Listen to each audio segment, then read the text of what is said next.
எச்சரித்தும் அகற்றப்படாத குடிசை வீடுகள், கடைகள். திடீரென பலத்த போலீஸ் பாதுகாப்புடன் ஆக்கிரமிப்புகளை அகற்றிய நெடுஞ்சாலை துறையினர். எங்கே செல்வது என தெரியாமல் சாலையிலேயே பொருட்களை வைத்துக் கொண்டு வேதனையில் இருந்த பொதுமக்களால் சோகம்.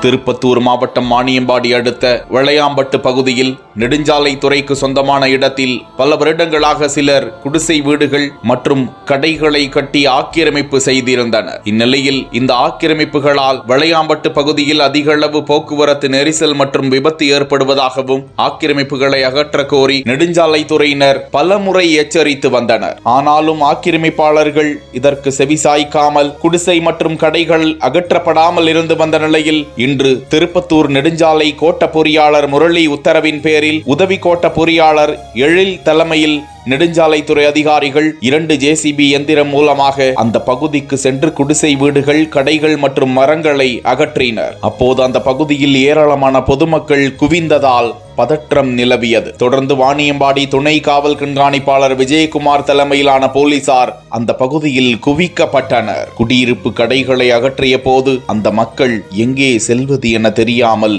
சாலையிலேயே பொருட்களை வைத்துக் கொண்டு வேதனையுடன் இருந்தது பெரும் சோகத்தை ஏற்படுத்தியது.